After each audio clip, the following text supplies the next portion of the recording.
Okay, so a little lecture here today. I'm Dr. RJB, and the lecture is on back pain. And it's kind of back pain that's not really back pain.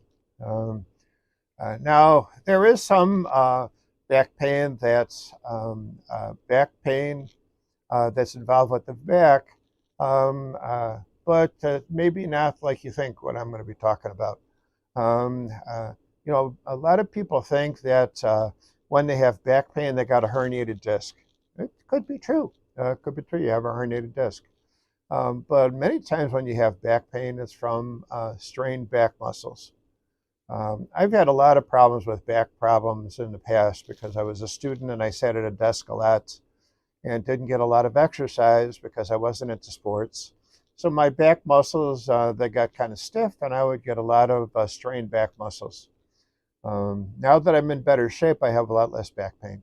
Um, so the back muscles, um, uh, they can sometimes go into spasm, and then you got to get the heating pad out, the ice pack out, and try to get the spasm to go away. Um, the so with those kind of situations, you can get a lot of pain from bad back muscles. It has nothing to do with your spine. Now, some of the people will notice that they have back pain, and they find that they especially got back pain when they bend over and then their back hurts. Well, a couple of possibilities there. Could be the strained muscles again. That the muscles are tight when you bend over, but it could also be when you're bending over and you keep your legs straight. What's happening is you're stretching those hamstring muscles. Hamstring muscles, if they're tight, will give you back pain. How is that? Well, if the hamstring muscles are really tight and you swing your legs when you're walking, they're going to pull on your lower pelvic area. So you're kind of doing this instead of this. So you're kind of twisting that pelvic muscle back and forth as you're walking, and that twists your lower back because your sacrum is the end, is the tailbone, is the end of the spine. The pelvic bone is attached to the sacrum. So as the pelvic bone moves, so the back moves. And the hamstring is attached to your pelvic bone. When I'm sitting here, I'm sitting on two bones that I call the sit bones.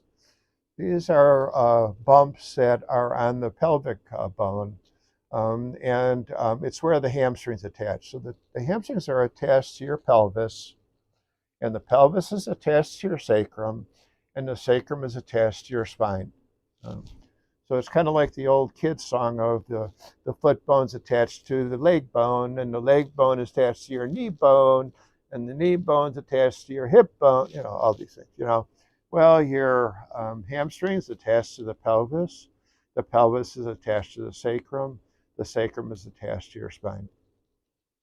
So if the hamstrings are tight and they're pulling on the pelvis, um, then the pelvis pulls on the sacrum and the sacrum pulls on the spine. So it can cause problems with your lower back if you have really tight hamstrings.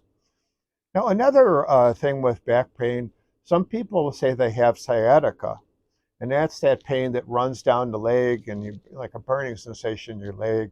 And they're thinking, man, I got a herniated disc. It could be. But it could also be something called the piriformis syndrome. The piriformis muscle is a muscle that's in your butt. It runs actually from that sacrum that I talked about to the thigh bone, or kind of kind of your hip bone, whatever. But its job is basically to control the motion of the leg so that it doesn't kind of move out or whatever. It kind of keeps it pulled inwards. Um, and when you're doing a lot of walking or running, it can actually become very tight. Well, that's great, except for the fact that the piriformis muscle is right next to the sciatic nerve. So when it's really tight and it's really bunched up, it's pushing on that sciatic nerve, it's going to give you that shooting sensation down your leg. Um, this is kind of similar to the sensation that some men get when they have a wallet in their pocket, in the back pocket, and they're driving long distance and they notice that their leg is going to feel bad um, because the wallet is pushing on the sciatic nerve, and now the sciatic nerve is all irritated from the driving, and so they get the leg pain. So the piriformis muscle, when it's too tight, problem. So you got to do the piriformis stretch. You take your knee and you take the left knee and try to touch it to the right shoulder. You take your right knee and you try to touch it to the left shoulder. So you pull and push it towards the shoulder, and you'll feel a funny sensation in your butt. And that's the piriformis muscle. And what about the hamstrings? What do you do for those? Here I got like a little stool. I can show you that. And then I'm going to put my leg up on this stool. Now to do my hamstring stretch, I got to straighten my back up first, and then I lean my back towards the hamstring until I feel that pull. Okay, now I'm doing the hamstring stretch. Now, if you have a nice straight back chair, you can do this and watch TV and just leave that stretch on, in the hamstring, and, kind of relax and watch TV for a while. I tell people, do the stretch from one commercial to the next. That's 10 minutes. That's plenty of time to stretch your hamstring. Of course, you want to change the leg, do the other side. Once again, straighten your back, lean the back forward until you feel the hamstring muscle start pulling. And then you just kind of hold it again.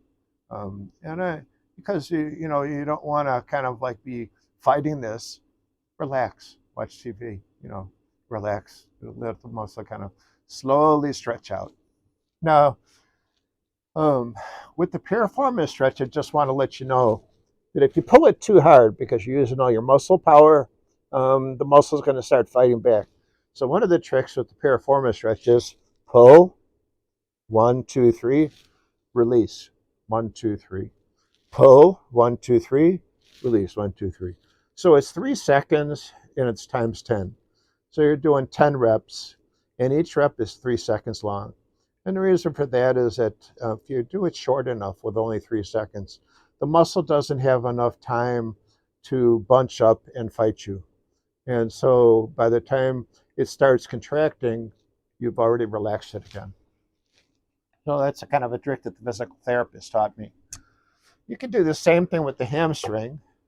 Okay, lean forward, 1, 2, 3, relax. Lean forward, 1, 2, 3, relax. And do again 10 reps of 3 seconds each. And this way, again, the hamstring muscle doesn't bunch up on you. Okay, so that's the thing with the back. Try to do some of these exercises to kind of help your back. Work on the hamstring and the piriformis muscle.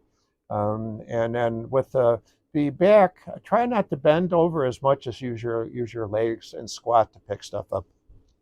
Okay, take care.